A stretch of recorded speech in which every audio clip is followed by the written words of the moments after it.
Okay, so one more time. Okay. Eioen. Eioen, like yo-yo. Eioen. Like yo. It's, absolutely. All right, you ready to go? And you brought questions. So I did. Holy cow. Okay, I was going to say, I didn't know there was going to be a pop quiz, so you got to forgive me if it's just a little off the hip.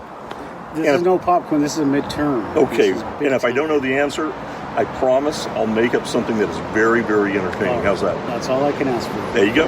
We just want views and subscribers. There you go. Hey everyone, welcome to Encounters USA. If it's aliens, UFOs, Bigfoot, or dogmen you're looking for, you came to the right place. Now listen up as we listen to some of the latest encounters.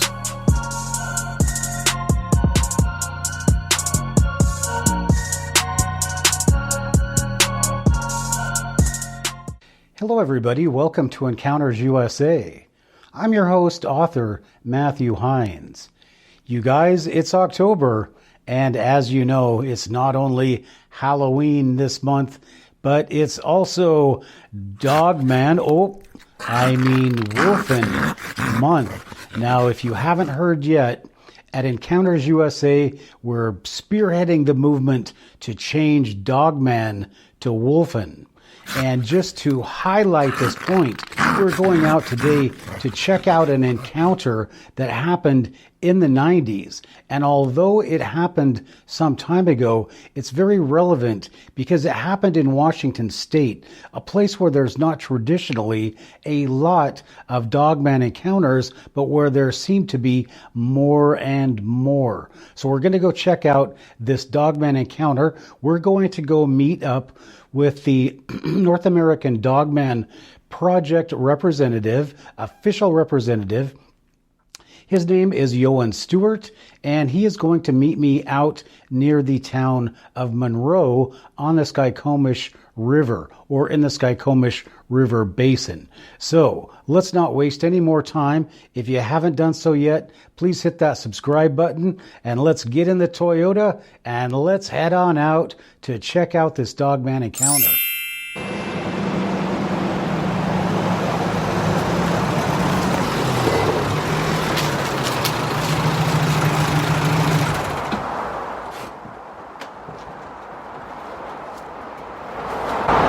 How you doing, Matt?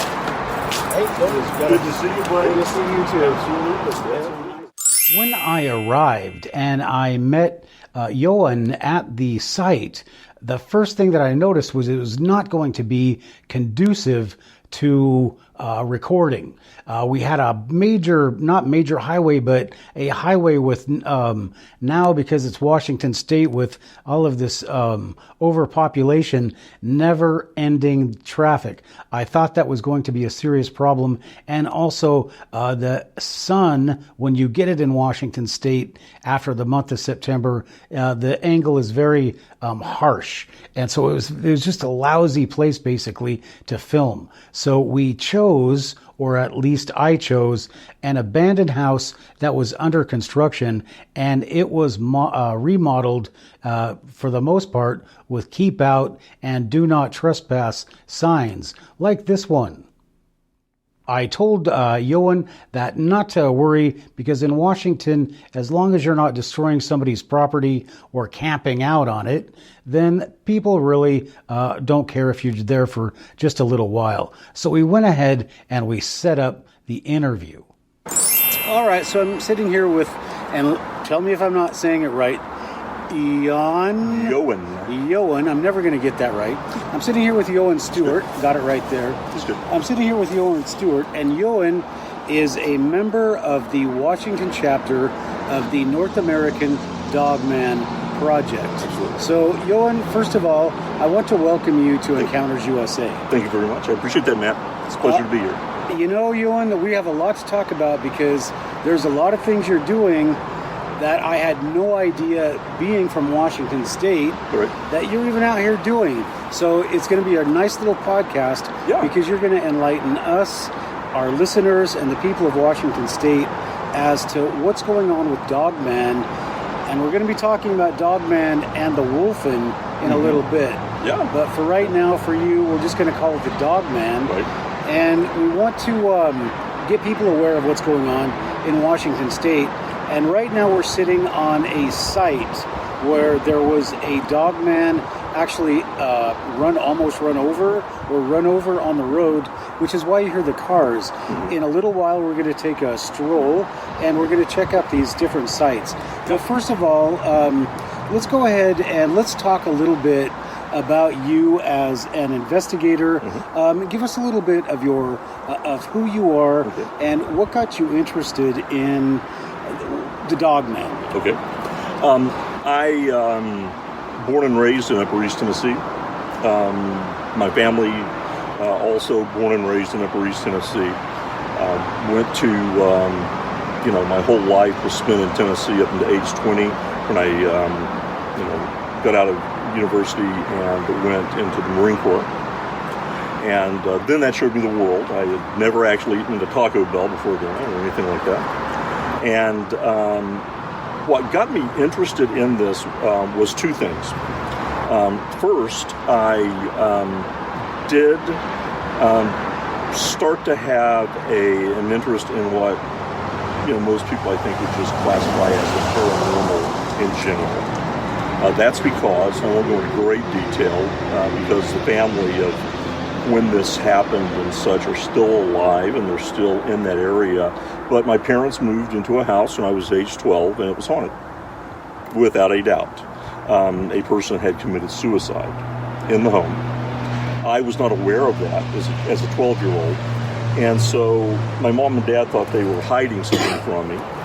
So that got my interest piqued, and I started doing just the research I could do, and that was at the local small library that we had, checking out books, reading them, reading things by authors like Elliot O'Donnell, who was actively investigating.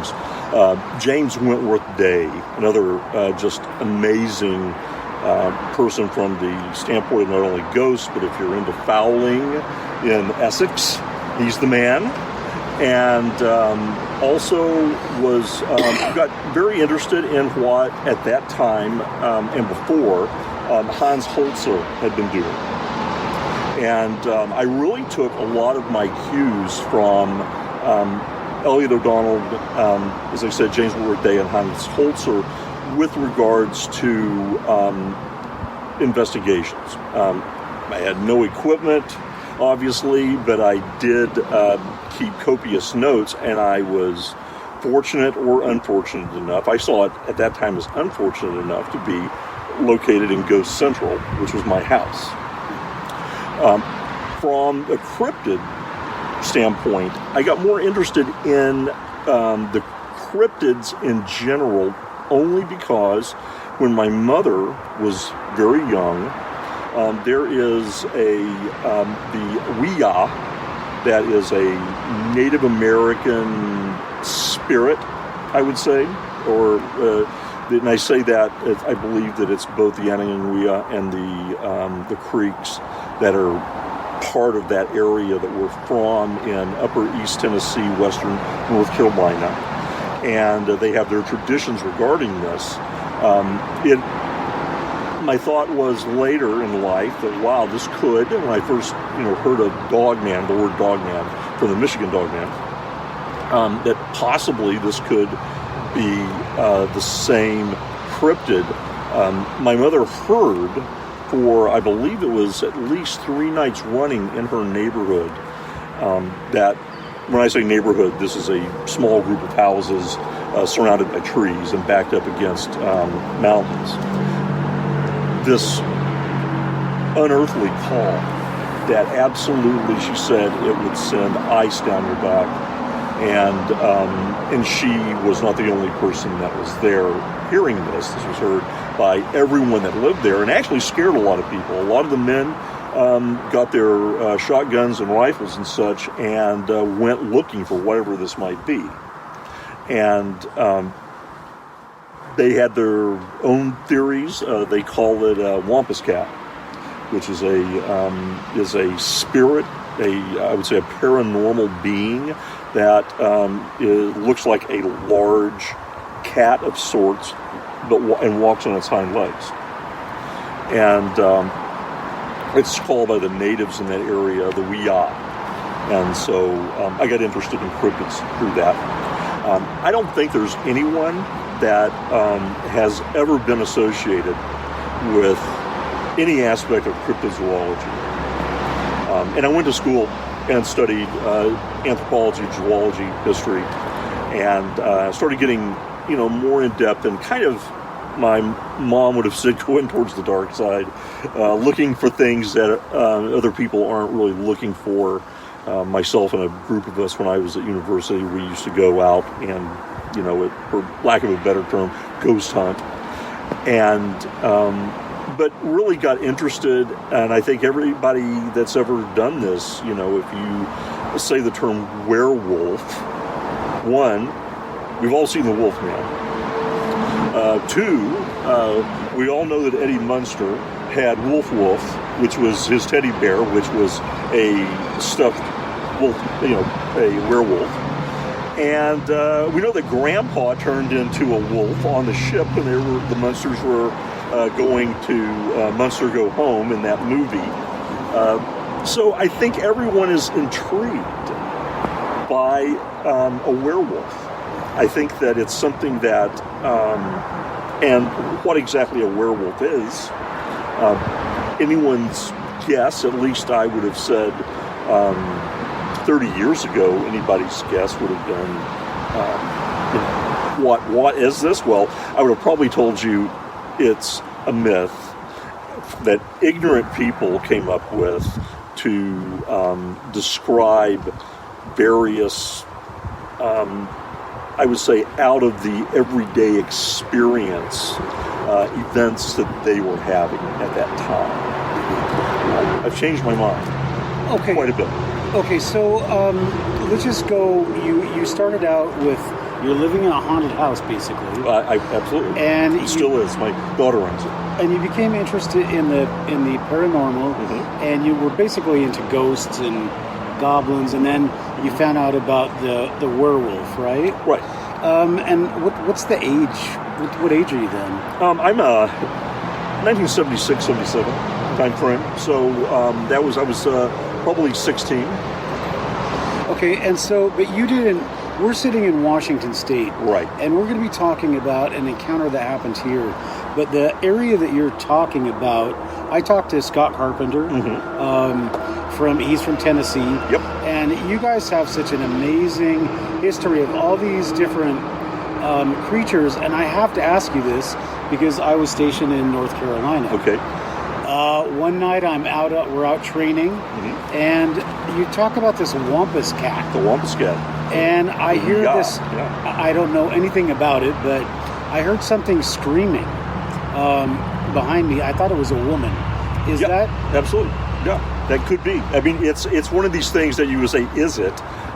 They're without quantifiable evidence it's sort of like intelligence, taking quantifiable data, putting it together and saying, yes, based on the scientific method, we have a solution. This is it. Yeah. I couldn't with any certainty say, but it certainly follows the pattern of the Wea, which is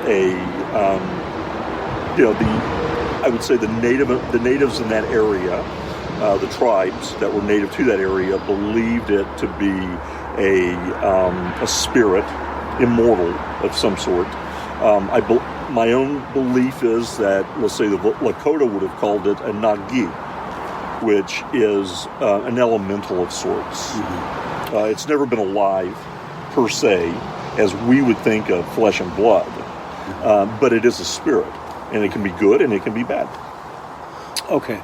So we're talking about the Dogman, but there are a number of other, if there's some wampus cat you're talking about, right? There's a number of these other, would you call them cryptids, that are actually out there? Okay. You bet. All right. Well, that's very interesting, and I guess we'll have to have a show sometime about this cat, because I'd like to find out what that actually was, because it really freaked me out. I didn't know what it was, and it was just really weird. Scott would probably be the man, because he's at a Wampus Cat Center. Okay. I mean, he's right there. Okay. All right, so let's just jump to something. It's a little more political, but we gotta go there right now because it's October, and at Encounters USA, we are trying to get the Dogman changed to Wolfen, and I would just like to know what your feelings are on changing Dogman to Wolfen. Well, I'm very aware of the book, The Wolfen. By who? It's Whitley Strieber. You said it was Whitley. Yes, it is. Yes, he also he was an UFO abductee. Yep. And he also wrote The Hunger. Both made into movies. Neither following the books very well. Probably The Wolfen as it was called, followed the book to a lesser extent than the Hunger did. I loved the book. I bought it when it very first hit the market, read it, thought it was really phenomenal, just from this leap of his own, what's coming out of him, and saying that there is something that is living all around us. And its habitat has changed over the years, but it's had to because man has settled. We've had villages, towns, now cities, and there are groups of these creatures that are living, and they live in a pack society, very much like a wolf would, or feral dogs. And in that pack society, though, they're in New York City, in the South Bronx. Okay.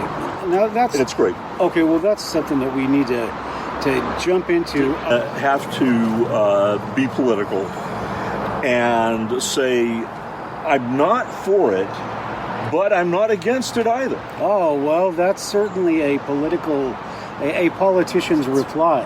I could be in the House. I'm surprised you didn't say you're going to study the matter and put it in committee and get back to me. And get back to you at a yet-to-be undetermined time. Okay. But we're hoping prior to the 2020 election. Okay, great. That's good to hear. I was hoping to get this thing done this month. Yes. But it might take a little bit longer, so we definitely have you on for a maybe. It's, I think that I would go with the greater community. If they told me they were going to start calling it Fibber McGee, I would go, well, okay, sounds good to me. But it doesn't affect the investigations in the field or the research one way or the other. Well, you were telling me a couple of options that we have. We do. Go ahead and throw that out to the listening public. And this would be if you're Russian, you would basically call it the Aboritin. Aboritin. It means werewolf in Russian. Literally, it's a werewolf.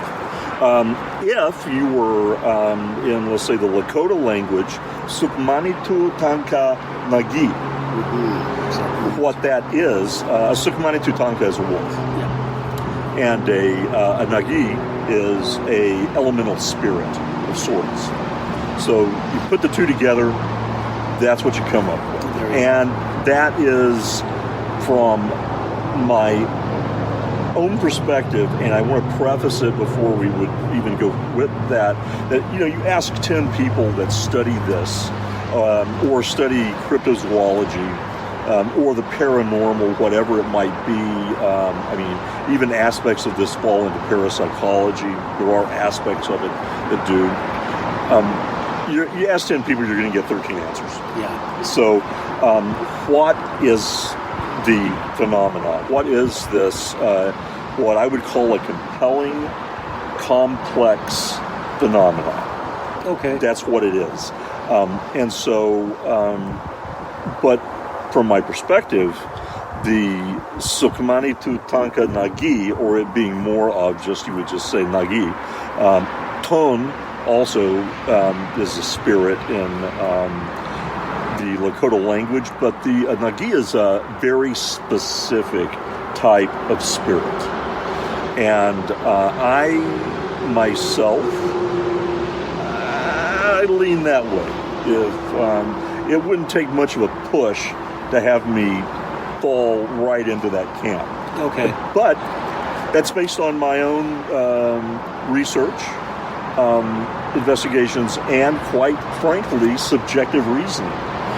Okay, but now you've basically jumped into a whole different topic here, and you're starting to talk about what this thing actually is, and that's a question that I'm going to ask you. So, let's just finish up with our talk about switching the Dogman to Wolfen, and I just want you to know that your Tonka, Nagi, and the Russian name, those are all much harder to pronounce than simply saying Wolfen.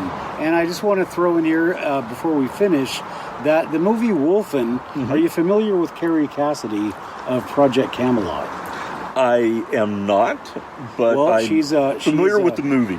Well, she is a cult figure. Project Camelot is like a paranormal podcast. Okay. And she has been doing it for a long time, worked on the set of Wolfen. So gives it more legitimacy than your Russian or your Native American ideas. Okay. So let's leave that at that. I'm going to put you down as a definite, probably maybe. Yes. So let's go back to what you're talking about, because we have a lot of things we need to discuss here, and we're going to go and actually look at the site where this Wolfen Dogman was struck by a vehicle. Right. Absolutely. So going back to what you were just saying, tell me what you think these things are. I mean, are they supernatural? Are they from this dimension? Do they live here 100% of the time, or are they zipping in and out? If you were to, and again, ask 10 investigators and researchers, you'd probably get 13 different answers. From my own perspective, and this is in my very humble, subjective reasoning, basing this as much as I possibly can at this stage on the scientific method and the methodology that I've used and adapted to cryptozoology and, quite frankly, the paranormal and parapsychology and parapsychological studies, I should say.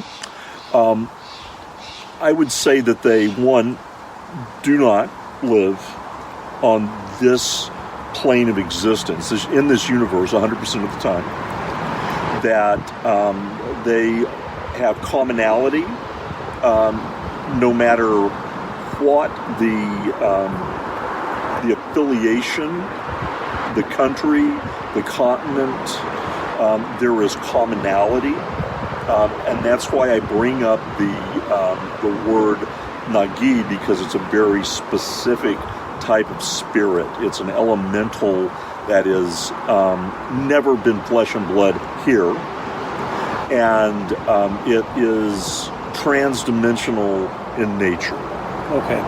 Now, I've got to stop there, and I don't want to get too far into this discussion, but it's a rabbit hole. The Native Americans have an explanation for the Skinwalker, right?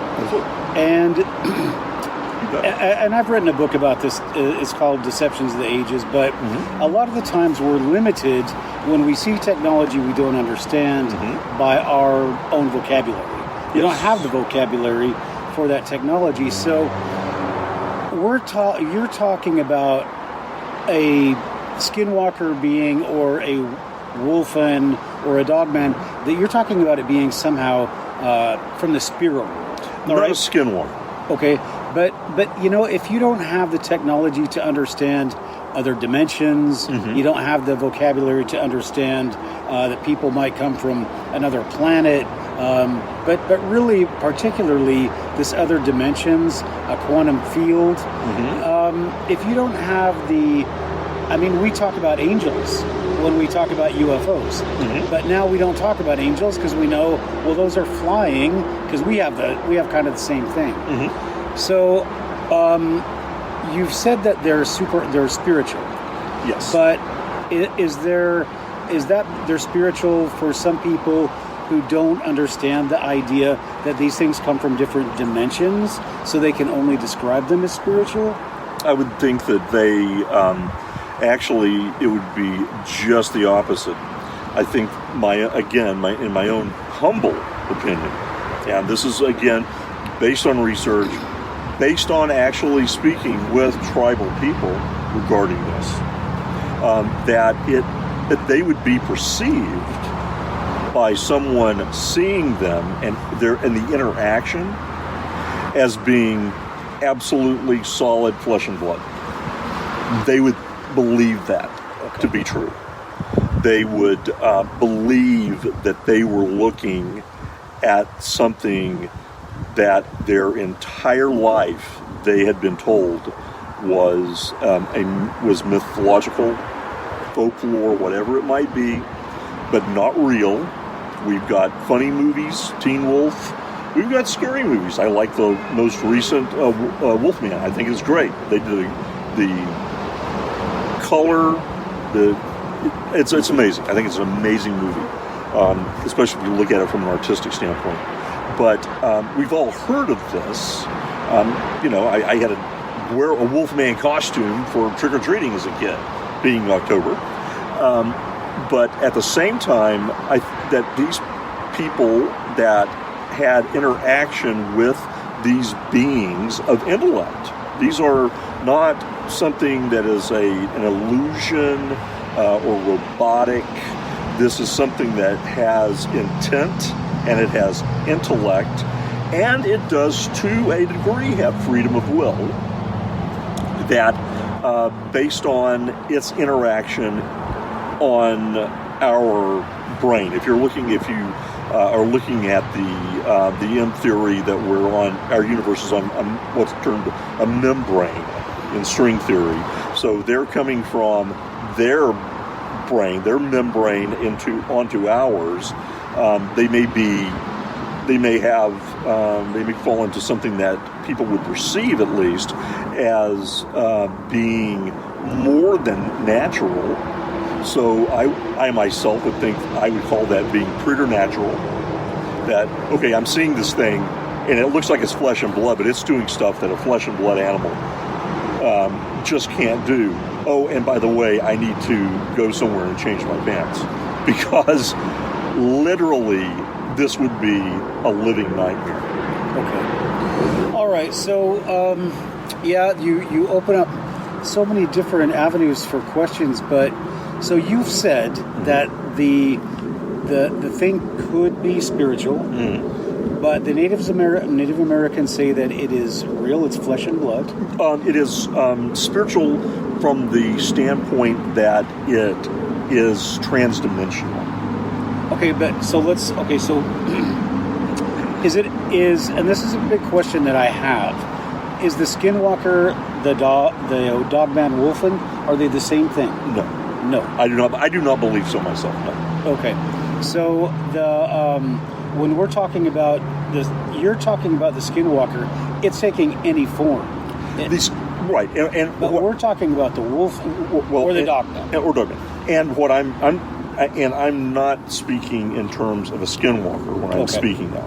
Skinwalker, always evil, black magic associated with black shamanistic magic of some sort. Okay. And not necessarily in the form of a hybrid wolf-human or a hybrid or hyper-wolf, a giant wolf of some sort.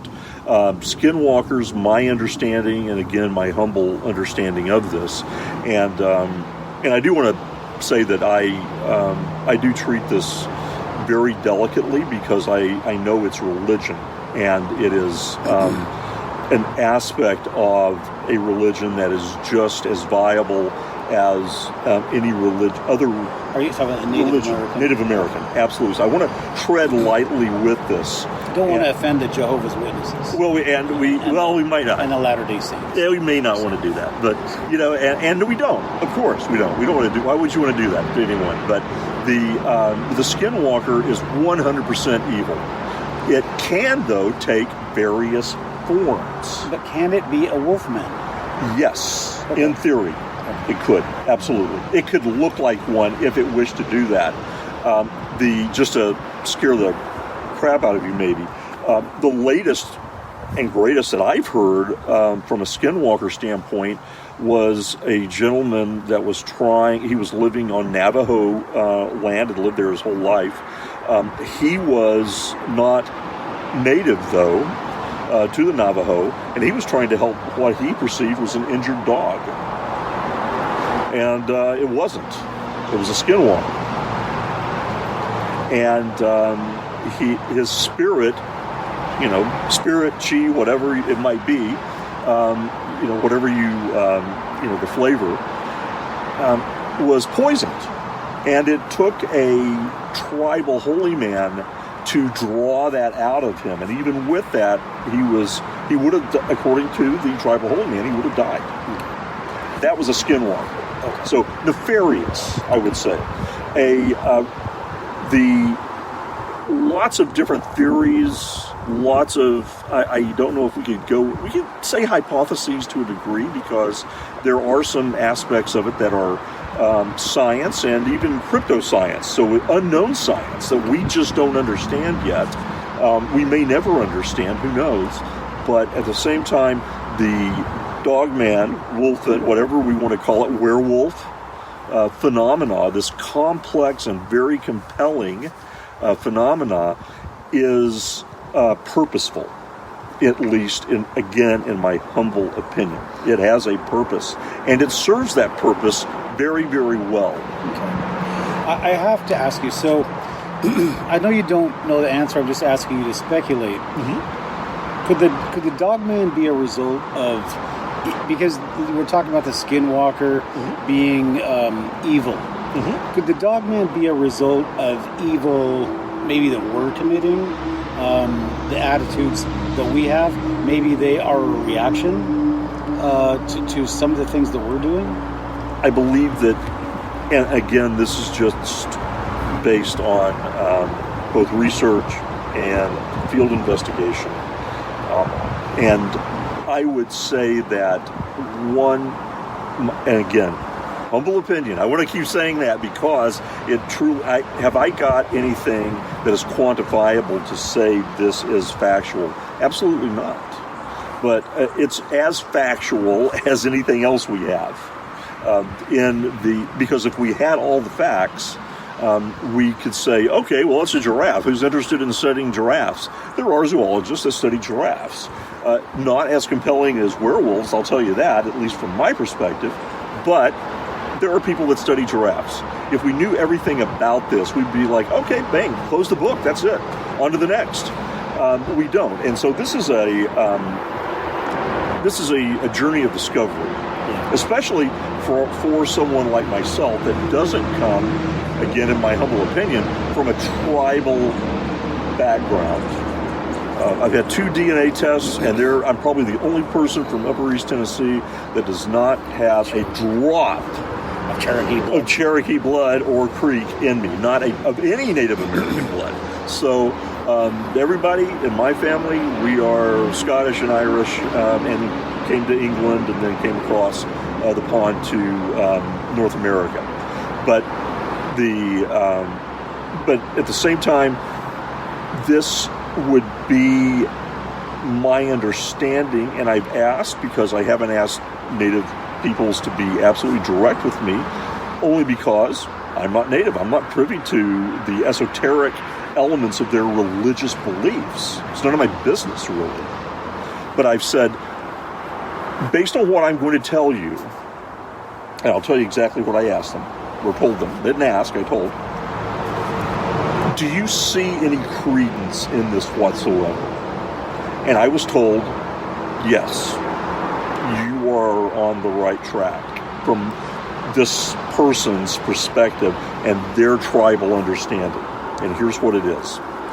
That the shamans within the tribes have the ability to, in some way or another, through a series of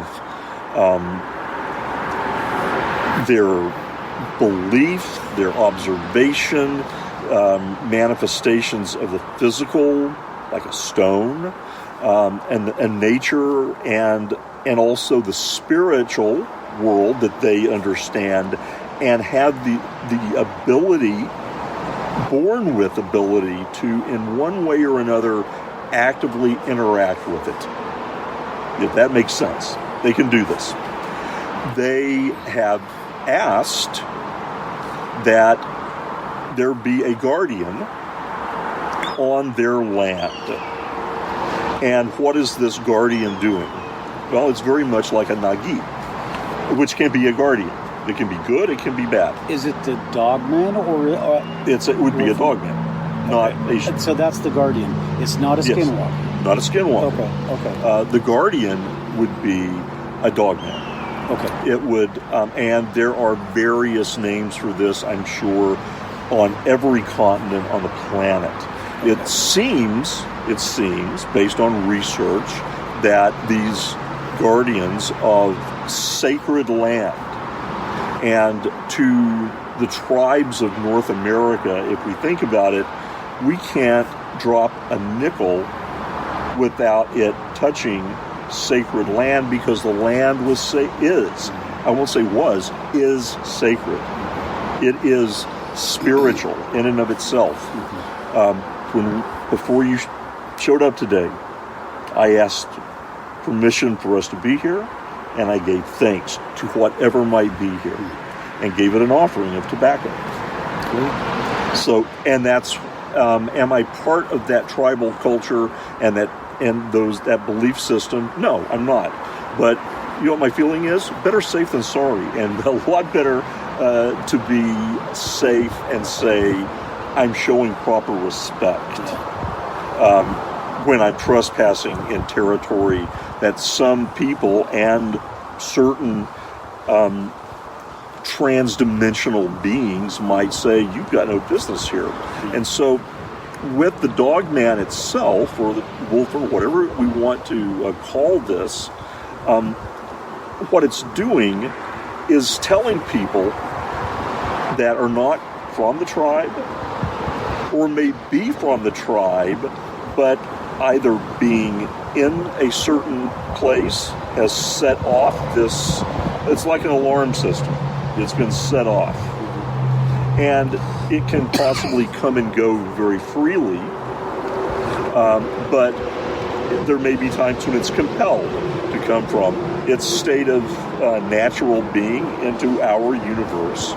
And based on its actions and based on its appearance, it guards by scaring people off.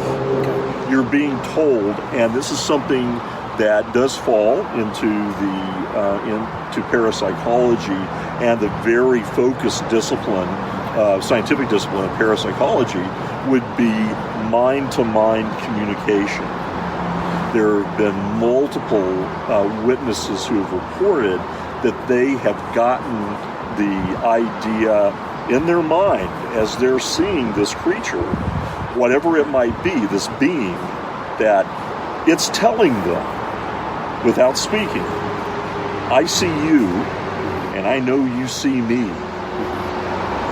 Just keep that in mind. I know who you are and you know what I am. And that should scare you. If it doesn't, you're foolish. Yeah. There have been other people that have gotten the absolute feeling that they are being told, again, mind-to-mind communication, that telepathically, that they are being told, go away. You're not wanted here. This is not a place for you.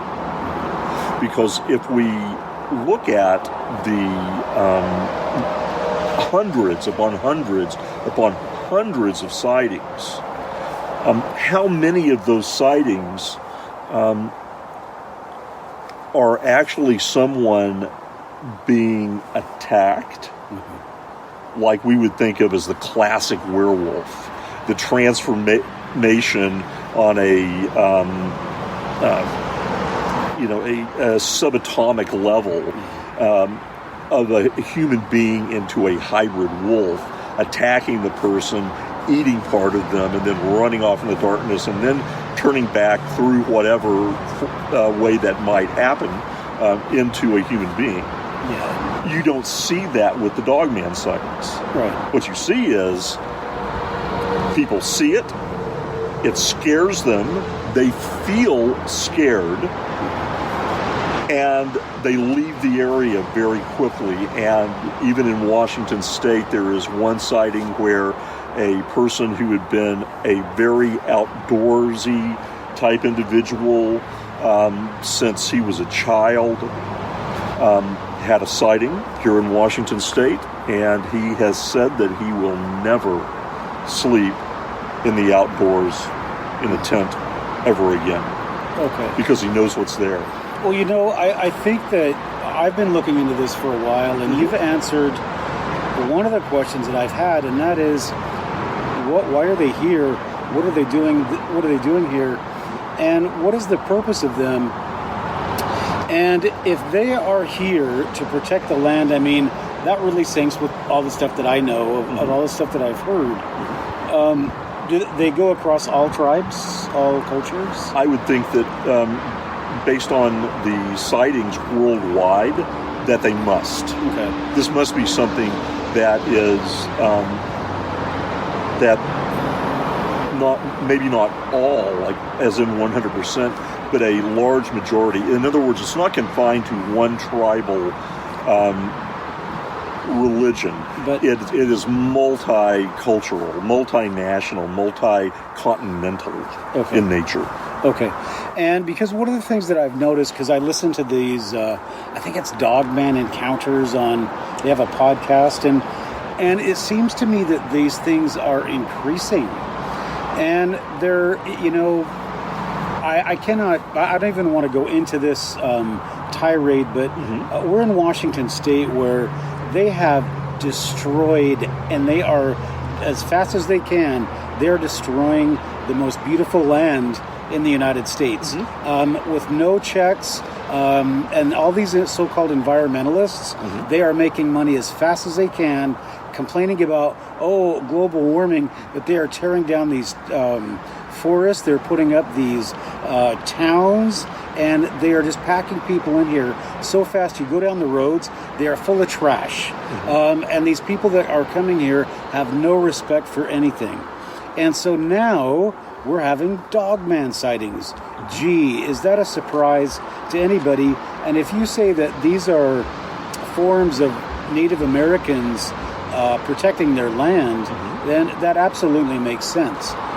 So, but this is a prime example, this environmental disaster they're creating here. And of course we've got the Sasquatch, and which is we're the most famous for, but it appears that the Dogman seems to be more prevalent. Is that accurate? I would say that we're in an age with digital media, the internet, podcasts, great example, where people are able to provide information based on sightings. And so sightings have gone up, I'm sure, for a number of reasons.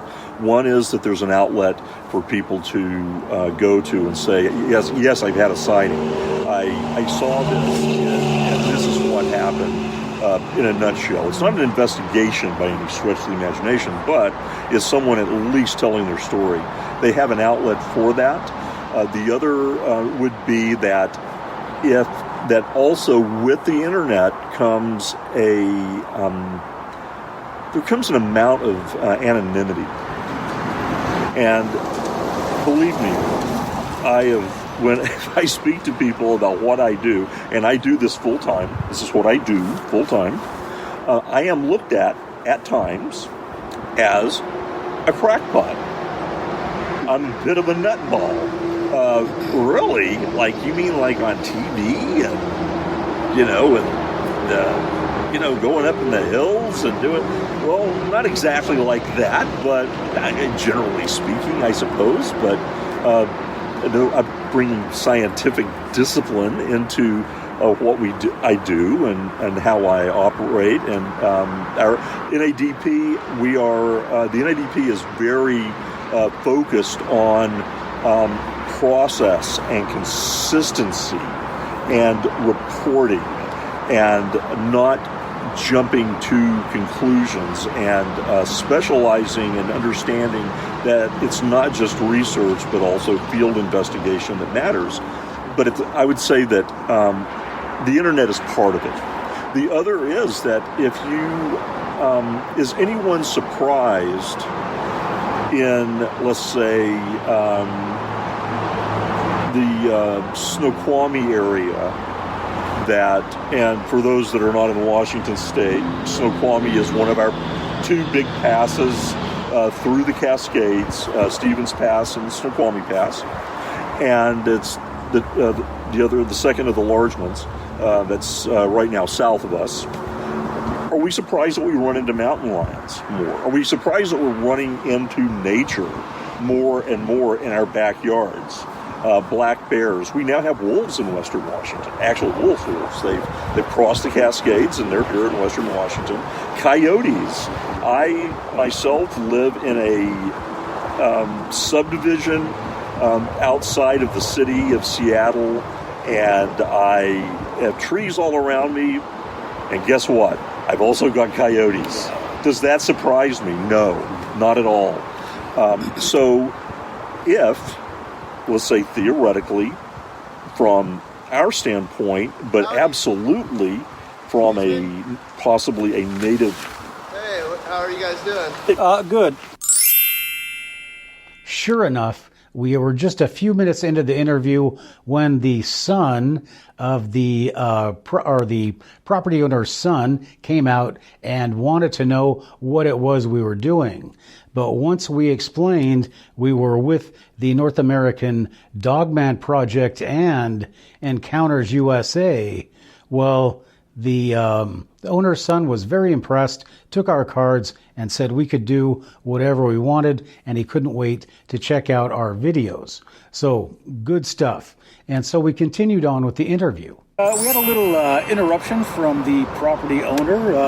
You had actually said, we shouldn't do it because it's private property. And I said, no, as a Washington state, they just don't want you trashing their property, and they don't want weird people or weirder people on their property. And so he came up and said, it's all right, we just don't want people trashing our property or the weird people on our really nice guy thing. So anyway, yeah, that's people from Washington for you. So we're talking about what encroaching on land where at people that were not of a native First People tribal nature have ever lived. We're encroaching more and more and more into areas where humans in general have never had, especially housing. Again, Snoqualmie Ridge, that kind of an area. Is it, again, people go for jogs up there in the morning, and are we surprised that they see mountain lions? Not really. I would bet that because you just moved into the mountain lions neighborhood, not the other way around. And I believe that the same thing could be said for this very compelling, as I say, complex phenomena that we have just termed the Dogman because it was written in a newspaper in the late 1800s in Michigan, and so it was coined as such. And but should we be surprised, especially someone like yourself, Matt, and myself, or any of us living in areas like Washington that have these very rich tribal traditions, people that live in Michigan, Wisconsin, holy cow, what a hot spot, parts of the Ohio Valley, If you look at the clusters of Dogman sightings, they correspond with native peoples' indigenous land, where they lived and saw themselves as the protectors of, the guardians of, not the owners of. It's just, hey, we've got to eat, and so this is where we do our hunting, and we don't want any other tribes coming in to do their hunting because then we don't get to eat. And so that was the back and forth, and but we've never had subdivisions being built right there, and so I believe that you're on the right track also with what you're saying, that we are seeing an increase of reports. It's not only because of that. I believe again that the digital world that we live in and media being what it is, it's easier, and it's easier to reach more people with that information. But it's a combination. I truly do believe that. I think somewhere along the line, I think when they're talking about a Dogman and a Bigfoot, or I should say Wolfen, I think there's a kind of a cause-effect. And we talked earlier about how some people see these. The encounter we're going to be talking about in a few minutes, and I've got to ask you these questions because we really need to get down and look at our site. Exactly. But I need to go over a few more questions. Can you describe what is the relationship between Dogman and not Bigfoot, but other animals, other species? Are they just a predator, or are they kind of a guardian, as you say? That's a really great question, and I believe that it falls into again, ask 10 people, you're going to get 13 different answers, because it gets sort of into a little bit of the minutia of instead of being this, at a strategic level, at an operational level for the Dogman. What does the Dogman do when it's not, protecting? Is it sitting around and, having a smoke or whatever, and Dogmen out there don't smoke. It's not good. It's not good for you. But maybe reading the Ruffington Post. Well, I heard someone on Skinwalker Ranch that said they saw a Dogman smoking. Exactly. Yeah. Yes. Dressed in a fedora and a trench coat. Yes. Yeah. And I would say, he needs to kick that. It's not good for you. We know it's not good for you. So the Dogman needs to. Maybe it's good for them. I don't know. You'll end up going to the dogs, is what's going to happen. That's what's going to happen to you. And he's got to get a more up-to-date tailor, too. Yeah. Although, Warren Zevon, Werewolves of London, right? Yep. And his hair was perfect. Yep, exactly. I think that somebody said that. Well. But but at the same time, I know from the very, very famous, very, very widely known incidents in Elkhorn, Wisconsin, Railroad, let's say, there was someone that had a sighting of what they described as a Dogman, Wolfen, whatever it might be, on the side of the road eating roadkill. And they went kind of zooming past and decided not to stop, to go back and say, hey, are you what I think you are? But it was eating roadkill, and it was holding it. Someone has described it not as paws, but more as like a raccoon's hands. And so it seems that when this multidimensional being is in our universe, that there are aspects of it that fall within the understood physics and science of our universe. Mm-hmm. This is not to say that it would be the same in what they're, and who's to say which universe, if they're a multi-dimensional being, which universe is even theirs. If they can travel back and forth, at will or based on a trigger of one form or another. But it seems that they do interact as predators here. Myself, nothing that I've ever.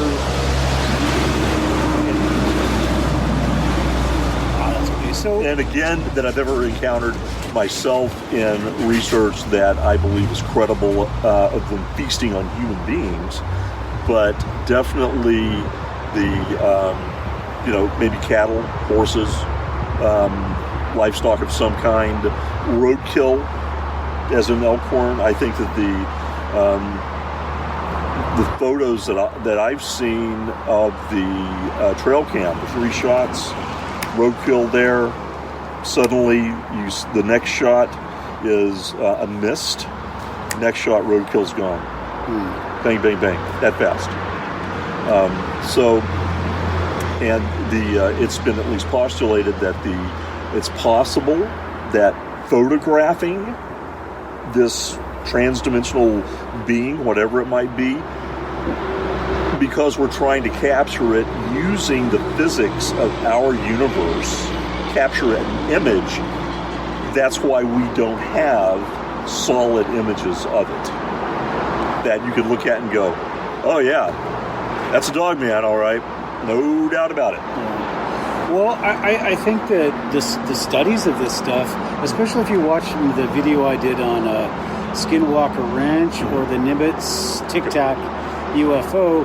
Oh, that's absolutely incredible. The study of this stuff has led us to a greater understanding of electromagnetism, of the effects of gravity, of the ability to use electromagnetism and gravity to make a UFO, to allow a UFO to travel in time and space, and also to alter the time and space that affects the area around a Bigfoot or a Dogman, or whatever else is out there popping in and out of our dimension. And you keep bringing that up. You keep bringing up that, these things are operating in another dimension, and I'm not going to let you get away with that without bringing up 2 points. Okay. The first one is that I agree with you that they're popping into this world, and hey, I was hungry in that world. I'm hungry in this world too. I got to eat. So, and I think that, I think that I don't know, but I think that they are popping in and out of our dimension. And one clue or one piece of evidence I have is: have you seen that Manitoba Bigfoot? And the Bigfoot's just sitting in the grass, and it was taken with a trail cam. I might have. If I have time, I'll try to post it with this video. But great. This Bigfoot is just sitting in the grass. So if a trail cam takes pictures of motion, how did the Bigfoot get there? Right. So the only way, as far as these trail cams work, he would have had to have moved, and then the thing took its picture. Right. But he moved from sitting down. How did he get to be sitting down in that spot? To begin with. So the only way that he could have been there was to have been there when the camera was put there, or else he just showed up.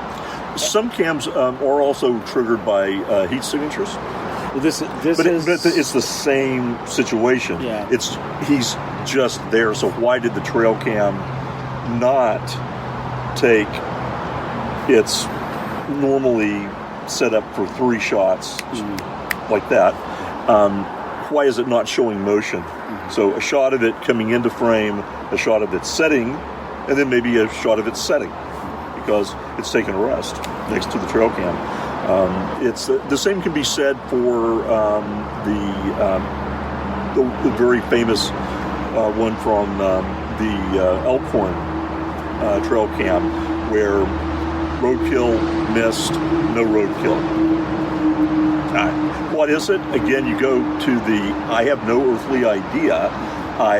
Do I have theories? Absolutely. Do I have quantified evidence that is a combination that is corroborated they've all corroborated each other and have come up with this scientific conclusion, not hypotheses, but conclusion, no, we don't have that. That's the Holy Grail. Okay. So yeah, we need to go and do our investigation. Let's go take a look. Let's just establish a couple things. What do we know about Dogman? You said that there are 5 different kinds. I myself threw the 5th one in. Okay. So commonly within the field there are 4. Okay. What's the most common? The most common would be, I would think, a type 1 Dogman, which would appear as a large wolf that can be bipedal and can also be quadrupedal at the same time. Okay, and this one has the raccoon hands and would or could have hands that were didn't look like human hands, but were like a raccoon's hands with wolf-like with claws on them. Okay. And that's the number 1. Uh-huh. And what's as you get down the list, do they become more like wolf or dog-like, or they become varied? And it's I actually have just for kicks, I threw some statistics, some mathematics at it. Got some comments about that one. But I threw some mathematics at it and looking at, okay, what would be based on your odds of seeing? And it did kind of seem that going from a type 1 going up to a type 4, the odds of seeing a type 4 are much less than a type 1 would be. And a type 5 is like astronomical, because I threw a type 5 then as this is your classic werewolf. A Skinwalker would be a type 5. Okay. That would be something that looked like a classic werewolf from history and the movies, books, graphic novels, whatever. And that's what would be a type 5, basically. It would interact with nature as it has transmorphed into, it would have to be a subatomic level, strings, if you believe in string theory, level, and rearranged itself into the werewolf, and then rearranges itself based on whatever the laws of it being are back into a human being. And there's others that believe it's a wolf that kind of becomes half human, half wolf, and then he goes back to being a wolf. What do you believe? I believe that it is a trans-dimensional being that comes from one dimension, comes from one dimension into our dimension for a very specific purpose. Mm-hmm. And that is as a guardian of sacred land. And that everything is sacred. That's why we have sightings everywhere. There are probably many, either there's more dogmen that are just walking around that we know of, or there are people that are, again, and this was brought up by a Native American I was talking to, that as basically they've triggered an alarm system of sorts. They have trespassed into a spiritually significant area, triggering this encounter with this trans-dimensional being, and it going, no, don't. That's as far as you go. Mm-hmm. Don't cut. I'm not saying it, but I'm saying it because you hear it in your head. You know what I'm communicating to you, and that's just nothing to see here, folks. Nothing to see here. And again, I see you, and I know you see me, and that's the feeling that people get. Okay. All right. I'm not sure. Let me ask you the last question, because This is the one that, of course, it's Halloween. It's October. Should we be scared? of Dogman? I don't think so. I think that, or should we be? I believe that we should be more scared, especially here in Western Washington, of a bear, or who really they want to stay away from us. A mountain lion, and for our fight or flight to go into effect, and we make the mistake of running, which brings it into its aggressive predator state immediately, and it has no choice but to run after us and jump us. That, I think, is a real threat. I think that my own feeling from research, and people would disagree with me, so I would say if, and I say this again, humbly speaking, the Dogman phenomena is what I profess it to be and believe that it is. I do not believe that there would ever be a time when it would be an aggressor that would be more than an aggressor of a guardian saying, stay back.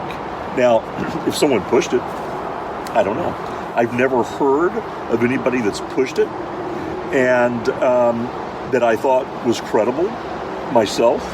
And if you pushed it, that would be something to see. So maybe there have been people that have pushed it, and we just don't ever see them again. Yeah. They're gone.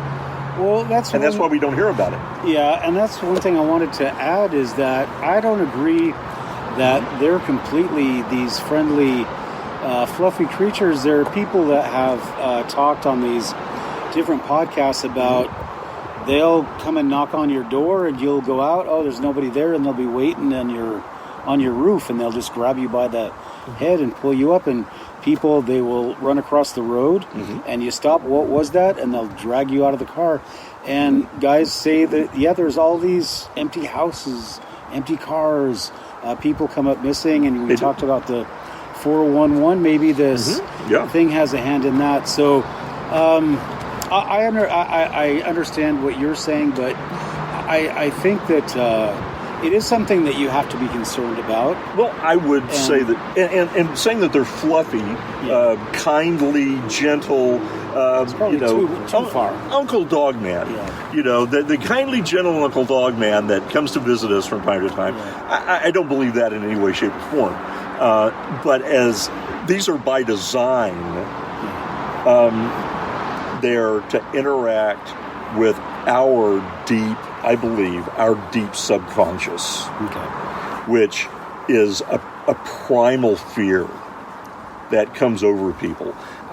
If you talk to or hear people talk that have had absolutely very credible sightings of these, even at a distance, they are scared when they're speaking about it. They're reliving this. This is something that has touched a nerve very, very deep in their psyche.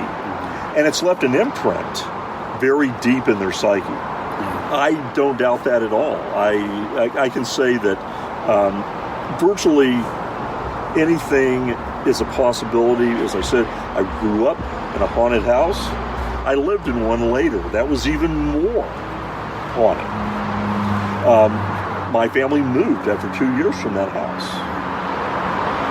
And it was a brand new house in Shoreline, Washington. Wow, really? Yes. And it was so unlivable that it would be hard for some people to believe what I would say about it. And the interaction was on multiple levels. Parapsychological and also just paranormal in and of itself. No rhyme or reason, because it was a brand new home and no one had ever lived in it before me. Maybe a native burial ground. Native ground in general. Yeah. And also a gentleman had a hothouse there. He grew orchids and he died. He passed away. Possibly. That was part of it. So who knows? I mean, it's really and I think that's what makes this field of study, and it is a field of study. It's not quasi-science because we are learning more and more, and I say we as a field are applying more and more of the scientific method to our research and investigations. And so it is truly a cryptid still. Cryptid normally would mean flesh and blood of some kind. I say in the greater scheme, it's cryptid because it's hidden. That's the literal translation from the Greek. So it is hidden from us. We don't know with any surety exactly what we're talking about, but I would say there's, as many people have said over the years, there's too much smoke for there not to be fire. Are you going to be able to stand in front of every one of these people that have had an experience? And this is whether it's with a Wendigo or a Dogman or a UFO or a Sasquatch and tell them they're all out of their minds, or that they're lying in one way or another. No, there's too much smoke for there not to be something that is there behind that. By the way, I saw a UFO. I am a firm believer. I saw one when I was 14. And our news station in my hometown said it was a weather balloon. And I don't believe so in any way, shape, or form. I know what a weather balloon looks like, especially now as an adult. But as a kid, it looked like it wasn't moving, and it was very shiny, and it was flat on the bottom, and it was conical in shape. It doesn't look like a weather balloon to me. It had a bottom to it. I saw the bottom of it. So nothing is out of the realm of feasibility unless you can prove that it's out of the realm. And that's what I tell people when they say, well, proof that there's a dog man. What do you mean dog man? That's crazy. Crazy people think that. Prove it. And I go, prove that there's not. Give me something quantifiable that says that this, again, compelling, complex phenomena does not exist. Well, I've said this in the last 4 podcasts. It all runs on the phrase, no credible evidence. No matter what you see or I see, you're going to have some government-paid nerd or person to come out and say, no, you didn't. This is what you saw. That's a weather balloon. Yeah. That's not a dog man. So and we live in a society where we believe that guy who tells the guy who saw it what he saw. Right. So until that changes, we're going to have what we have. All right, so we're going to go check out our encounter site. But before we go down there, can you give us a little, just tell us what exactly we're going to be doing? Okay, I'll give you the Reader's Digest version of what happened. All right. So not the laughter is the best medicine part. Right, not that part. And so, but sometimes that can be true, I guess. So we're right now, for the people that don't know where we're setting. We are on a area that's called Fern Bank. It is in Snohomish County, Washington, and it is between the town of Sultan and Monroe. Monroe lies to the west of us. We are currently to the north of Highway 2. Highway 2 runs east to west, and east of us is Sultan, and Monroe is west. So this sighting took place in October of 1997 or 98. The lady who was the primary witness couldn't quite remember because it was years later that she actually got the nerve to tell someone about this. But she had just dropped a friend off in Sultan. She and her mother were driving west on the highway that we're going down to. And they struck something. Something unexpectedly ran in front of her vehicle, which was a 1991 Honda. And she saw through her headlights enough that there was a hump. There was a humped back, and seemed to have just in that brief instant, a striped pattern to it almost. So it was not just one coloration. It was a variance of color that she saw with her headlights. And there could be a number of reasons for that, based on light and color theory. But the dog band that we're going to say, Dogman or Wolfen, whatever it might be, came from the south to the north across the highway. She had said has happened where there was a gap in the guardrail. There's only one gap in the guardrail that's near here, and we have the actual coordinates of where her vehicle stopped, which we're going to be at, and we'll start there. She stopped the vehicle. Her mother was with her, said, "You need to get out and see what you hit." She got out of the vehicle. She got this feeling that we've spoken of. Very strong feeling. Do not go back to where the incident happened. Get in your car and leave. Nothing to see here, folks. She gets in the vehicle. She drives from here, where we're going to be at in just a few minutes here, to Monroe, stops at a gas station. We don't know exactly where this was, but at a gas station. Because she wanted to check out the damage to her vehicle. And Matt, you've told me you hit a deer with your truck. So you know the damage that can be inflicted on a vehicle from hitting even a medium-sized animal. Yeah. So she gets out of her vehicle. There's no bio, meaning any kind of a liquid agent from the body. There is no flesh. There is no fur. There is no damage to the vehicle whatsoever. But what did the impact do to the? I mean, not to the car, but it pushed it on the other side of the road. It did. The impact was strong enough that she momentarily lost control. This is a 2-lane highway that we're near. Went over into the eastbound lane and almost struck an Aerostar. She said that she actually remembers the type of van it was. It kind of stuck into her mind. So she almost hit this van. She got control of the vehicle, and that's when she first pulled over, got out, got the feeling, not a good place to be, got back in the vehicle, went to Monroe, got out, in light. The other thing that was happening at that time is we were having a dry thunderstorm. Now, we don't have a lot of thunderstorms in western Washington. I think we've had more this year than I remember us having in a long time, actually. But there was no rain, but there was an intense thunderstorm going on. But, we've got the visual of the lightning, and we've also got... If you think about electricity and such, the air was full of static electricity.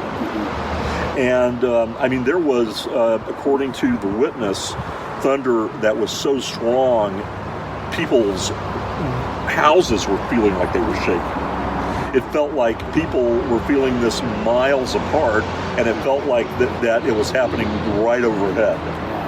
So that's people in this location? In this location and in other locations. She was on her way to her home in Snohomish, Washington. And Snohomish, for those who don't know, is the next larger town past Monroe to the east. And so it was this entire area that was, we were at the foot of the Cascades on the western side of the Cascade Mountains. Beautiful, beautiful area. It's incredible for people that have never been here to see it. And if you look at it, you would think, well, if there's going to be something like Sasquatch or Dogman, whatever you wish to call the phenomena, this is kind of it. Yeah. This is, and we're sitting right now in Dogman Central. So we're in his backyard. And so we're going to go down. Yep. We're going to start where she stopped her vehicle, and then go to where this at least purported sighting and interaction was. And we know it's the area because of the guardrails, which are these metal guardrails that haven't been replaced since probably the 80s. It's the only gap in the guardrails that goes down towards the Skinwalker River and over the railroad tracks.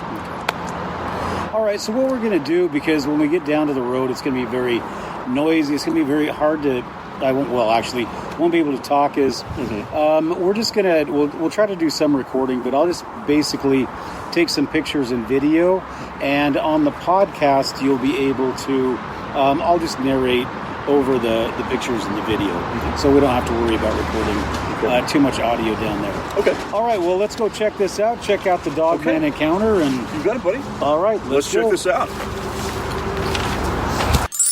So we decided to check out the actual encounter, and to do so, it was necessary to basically walk half a mile on this major highway.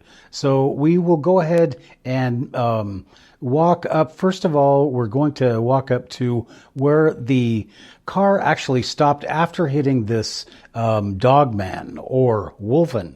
And after we do that and we check out that site, then we're going to walk, it's about a half a mile up the Highway 2, and we're going to check out where this Dogman or Wolfen actually entered the road and was struck by the car. And as you can see, the terrain, it basically went from the south side of the road, where we noticed a lot of there were honeybees there. There was a few dwellings, but there was a lot of stuff that could be used as either shelter or possibly food. And then as you cross that highway, you go up into the mountains, and the next stop is the Cascades. So it was a very conducive to any kind of wildlife, even our Dogman or Wolfen. It's possible type 1 sightings before you would see something like that. All right, so this is it? And this is where we're at right now, Matt, is where the geocoordinates at least show, and it's the only place on this road to pull over. But she pulled over right in this area, got out of her vehicle. Mother was still in the vehicle, the passenger side, and I was looking back this way. It's a great view on a clear day.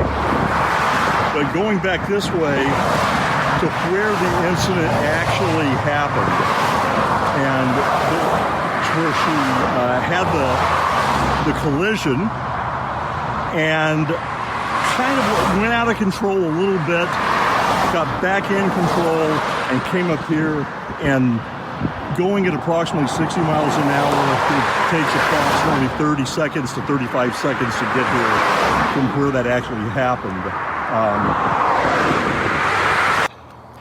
I say it being whatever it was, the phenomenon would have come from straight across the road, impacted on the other side of the yellow line. So it got hit right there. It would have been right in this area here. Okay. And enough to have her skid over into this lane a little, and then go back over into her own lane and go up to the spot where we started. And like I said, it looks like a long ways, but that's about 30, 35 steps. So that Dogman came from here. Here. So what back here is interesting to that Dogman, there is an outhouse right there. There is. There's people living back here. There's a trailer here. There's trailer, there might be food somewhere. There are bees. There's a beehive over there. And there is the Skinwalker River right across the tracks. Just a little further than that. The right across the tracks is more vegetation. Okay. So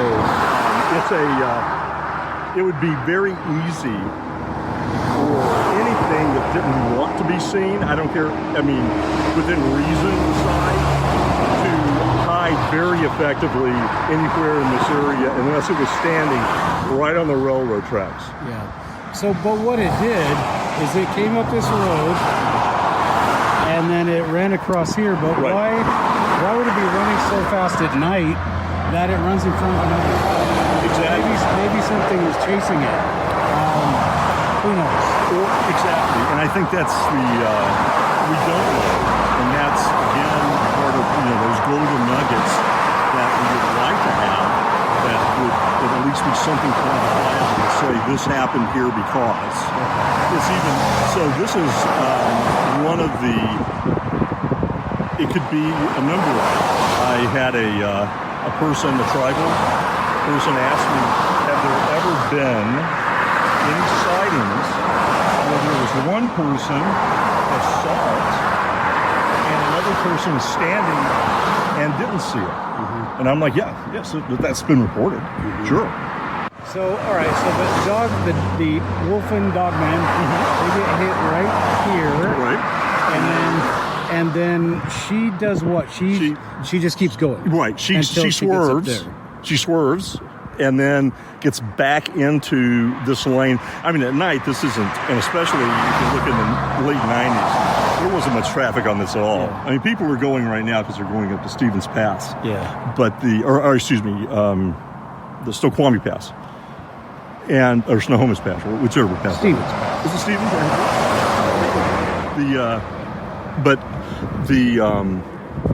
What went over into this lane, went back in, and then came to a stop right where we started. Like I said, in a vehicle going 60, that's about 30, 35 seconds. Really fast. So where did this thing go? I mean, they hit it, and did it go that way? Or no one knows. No one saw it. There's no witness to that. It could have, she could have hit it, and it went directly back into wherever it came from. If we are working with the theory that this is a trans-dimensional traveler, that it can go from place to place. Well, I'll tell you what, it's very interesting, and it's really kind of freaky that we have a dogman right here in our own Washington state, but it appears like we do. So anyway, right here. Yeah, right here, and it looks like it came from the river section and made its way up into the wood line up there. I can't really show you, but yeah, this is really amazing stuff. And it is October, so I want to thank you. Hey, you bet, buddy. And let me see if I can get Eioen. Eioen? Yeah. I'm never going to get that right. Yeah. Eioen, thank you for being on the podcast today. And for all you guys out there, remember, it's Wolfen Dogman. Oh, I almost said Dogman. It's Wolfen month. And we just want to tell you guys that you got to be careful out there. It's still October. People are going to be out, especially the crazy people. You're going to have dogmen on encounters all month. So you got to come back. And hopefully, Eioen. I will be right here. Yep, and we'll have Eioen back on the podcast as soon as we possibly can. Now, we're going to have Jody Cook next week. Jody's going to come on. And can I say, please check out www.NorthAmericanDogmanProject.com. Just go on the website. We've got a lot of we've got audible evidence. We've got photographic evidence. We've got, I believe there's even some video, lots of clippings from newspapers. We've got an area where you can report a sighting. And we have a message board that you can go on to as a guest and just say whatever you think. I mean, it truly is. You can go on if you're a total skeptic. I'm one of the moderators here. We've got, I think, 3 global moderators. I happen to be one of them. But we keep it very civil, and we don't show a lot of disrespect to anyone. But if you have a theory that you really want to be a proponent of, please come on the board and let us know. We'd be very happy to have you. Yeah, and it's a good place to support the Dogman Wolfen argument, right? So it is. Go ahead and make your post. Put your vote on there, and put your vote on the comment section of our video on YouTube. I may have even gone over to the Wolfen side after this. All right. Well, it's just you, I think. I'm a persuasive individual. Yeah, I think it's mind control. It's mind-to-mind interaction. It could be.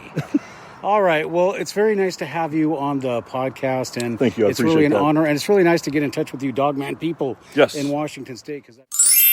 So there you have it.